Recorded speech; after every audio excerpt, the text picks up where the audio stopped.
हम 7th class की अपनी जो एसएसटी पढ़ रहे हैं हम उसका पॉलिटिकल साइंस का पार्ट पढ़ रहे थे। लेसन फर्स्ट था डेमोक्रेसी, और डेमोक्रेसी में हमने देख लिया था डेमोक्रेसी क्या होता है, मोनार्की क्या होता है, डिक्टेटरशिप क्या होता है। हम पढ़ रहे थे the key elements of democracy, और इसमें 3 जो हैं वो हमने पढ़ लिए थे। फॉर्मल इक्वलिटी कि डेमोक्रेसी किस प्रकार इक्वलिटी की बात करता है वो हमने पढ़ लिया। डिसीजन मेकिंग मैकेनिज्म कैसे होता है डेमोक्रेसी में, कौन डिसीजन बनाता है, डिसीजन लेता कौन है, डिसीजन लेने की पावर उनको देता कौन है, ये सब हमने पढ़ लिया था।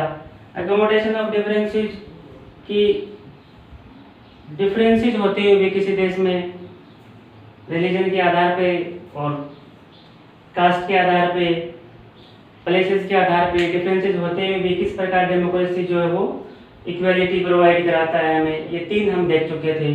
आज हम जो अपना 4th पढ़ेंगे इनहेंसिंग ह्यूमन डिग्निटी। इनहेंसिंग होता है बढ़ाना, ह्यूमन डिग्निटी मानव की गरिमा को बढ़ाने वाला भी होता है। ये वो कैसे होता है वो अब आज हम देखेंगे। 4th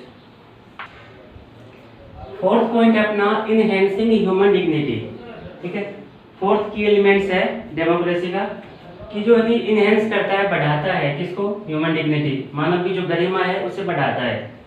कैसे, हमें पता है कि डेमोक्रेसी है क्या, रूल बाय कॉमन पीपल। जब लोग खुद ही रूल करते हैं तो एक तो यही बात हो गई कि लोग जब खुद रूल करते हैं तो मानव गरिमा ह्यूमन डिग्निटी बढ़ेगी। और दूसरी बात डेमोक्रेसी जो है इक्वालिटी में बिलीव करता है कि सभी समान हो, इससे भी ह्यूमन डिग्निटी बढ़ती है। और लोगों को है ना पॉलिटिकल, सोशल, ये जो अपनी डेमोक्रेसी है ये पॉलिटिकल, सोशल, इकोनॉमिकल ये सारे राइट्स प्रोवाइड कराता है लोगों को। तो इस प्रकार लोगों की राइट्स के जरिए भी, अधिकारों के जरिए भी जो है लोगों की मानव गरिमा बढ़ती है, ह्यूमन डिग्निटी बढ़ती है। ठीक है, और ये किसी के साथ किसी के caste, religion, birth of place, gender, race इस आधार पे डिस्क्रिमिनेशन नहीं करता है। और इसमें ऐसी स्कीम चलाई जाती हैं, गवर्नमेंट ऐसी स्कीम चलाती हैं जो किससे संबंधित हों, पब्लिक वेलफेयर से संबंधित हों। ऐसी स्कीम चलाती हैं गवर्नमेंट जो पब्लिक वेलफेयर से संबंधित हों, ज़्यादातर लोगों का कल्याण करने वाली हों। ठीक है, इसमें किसी के साथ बिफोर द लॉज, कानून के सामने सब समान है। इसकी ह्यूमन डिग्निटी इसलिए भी बढ़ाता है ये क्योंकि बिफोर द लॉज, कानून के सामने सब समान है, चाहे वो रिच हो, चाहे पुअर हो, चाहे वो देश का प्रेसिडेंट हो, चाहे कॉमन पीपल हो। 5th पॉइंट है अपना यूनिवर्सल अडल्ट फ्रेंचाइज। हिंदी में बोलते हैं सार्वभौमिक वयस्क मताधिकार, यानी राइट टू वोट। आपको अडल्ट होने पर वोट देने का अधिकार मिलता है, इसे बोलते हैं यूनिवर्सल अडल्ट फ्रेंचाइज।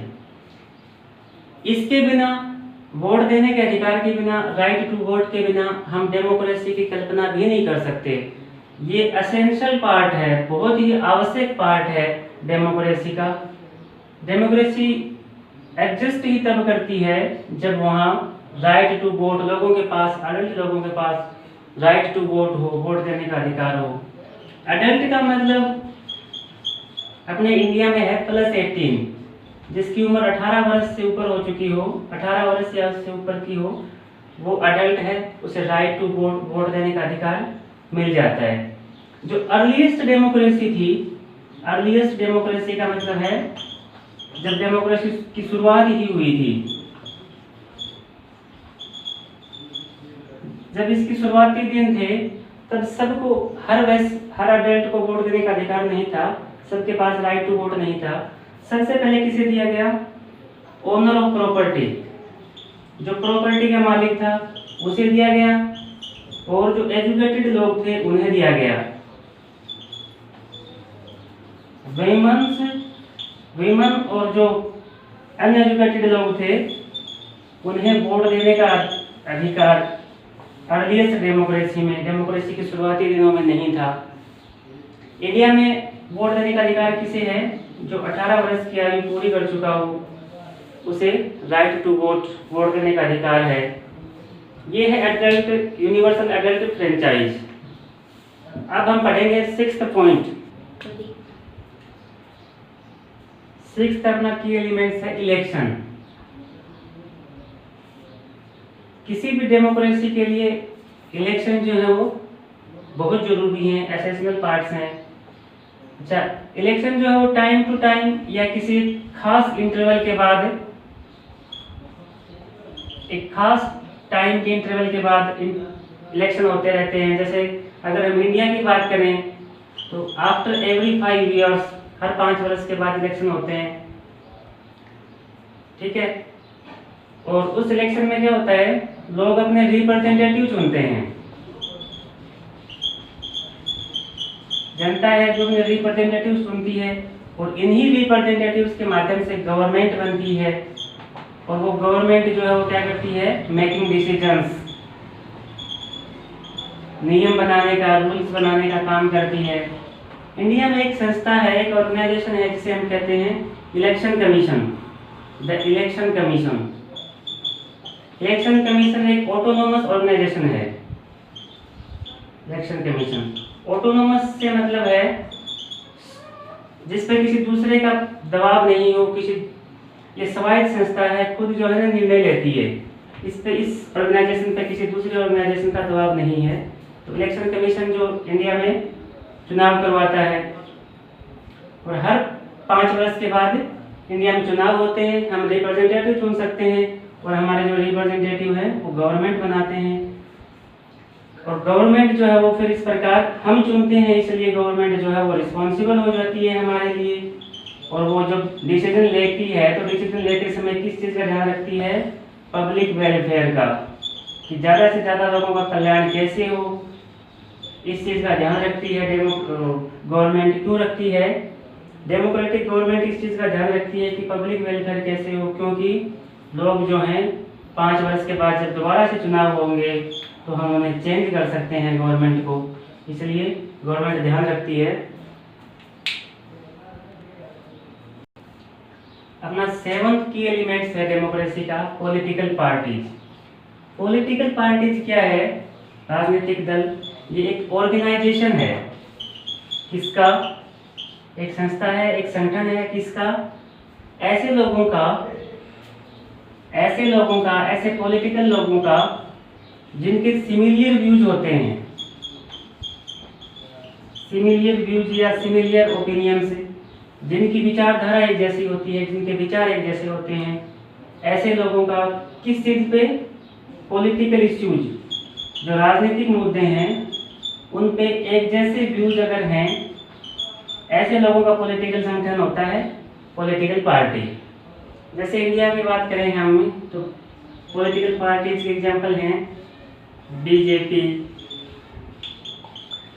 कांग्रेस, आम आदमी party, Bahujan Samaj party, Samajwadi party. ये होती हैं पॉलिटिकल पार्टीज। और ये होता क्या है, एक जैसे लोग पॉलिटिकल इश्यूज पे जिन लोगों के व्यूज एक जैसे होते हैं, ऐसे लोगों का ऑर्गेनाइजेशन होता है पॉलिटिकल पार्टीज। अच्छा, पॉलिटिकल पार्टीज क्या होता है? ये अपने रिप्रेजेंटेटिव चुनाव लड़ती हैं। पॉलिटिकल पार्टी जो है वो इलेक्शन लड़ती हैं और इनकी जो है ना सीट्स आ जाएं, कितनी सीट आ जाएं? हाफ, मोर देन हाफ, आधे से अधिक, आधे से चाहे एक ही अधिक हो, मोर देन हाफ, आधे से अधिक चाहे आधे से एक ही अधिक हो। किसमें? लेजिस्लेचर में। लेजिस्लेचर में अगर ये आधे से अधिक सीट्स प्राप्त कर लेते हैं तो ये गवर्नमेंट बना लेते हैं, इनकी गवर्नमेंट बन जाती है, ठीक है। और जिस पार्टी की गवर्नमेंट बनती है उस पार्टी को हम बोलते हैं रूलिंग पार्टी। रूलिंग पार्टी, जो पार्टी रूल करती है, शासन करती है, वो होती है रूलिंग पार्टी। जैसे फिलहाल बीजेपी जो है वो सेंट्रल लेजिस्लेचर में रूलिंग पार्टी है और बाकी जितने भी पार्टीज हैं वो सारी क्या होती हैं?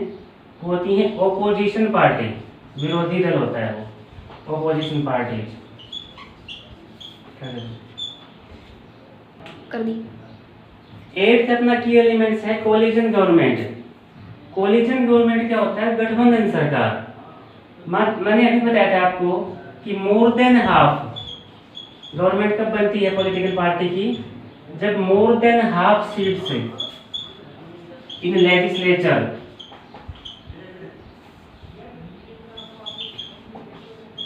जब हम लेजिस्लेचर में आधे से अधिक सीट प्राप्त कर लेंगे, 50% प्लस 1 सीट कोई पॉलिटिकल पार्टी प्राप्त कर लेती है तो उसकी गवर्नमेंट बन जाती है।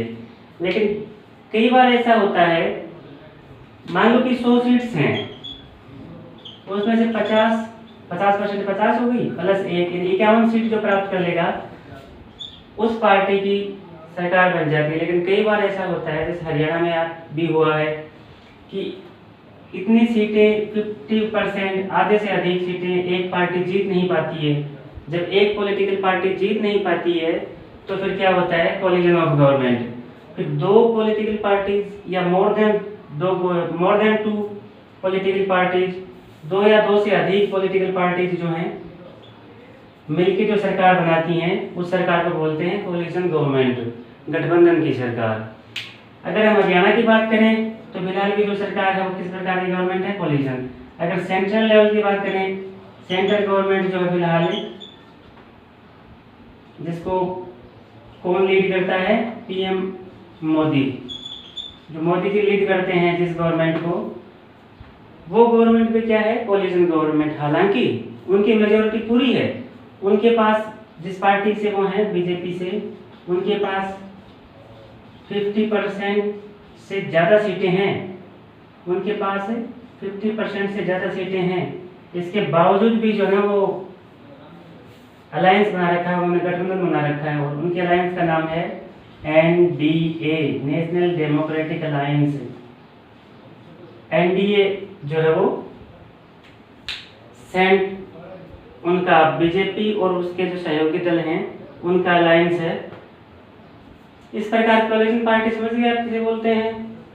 जब एक पार्टी को जितनी रिक्वायर्ड सीट्स होती हैं वो नहीं मिलती हैं तब क्या होता है? टू और मोर देन 2 पार्टीज मिलकर अलायंस बनाती हैं। उसी जो अलायंस से सरकार बनती है उसको हम कोलिजन गवर्नमेंट कहते हैं। Thank you, have a nice day.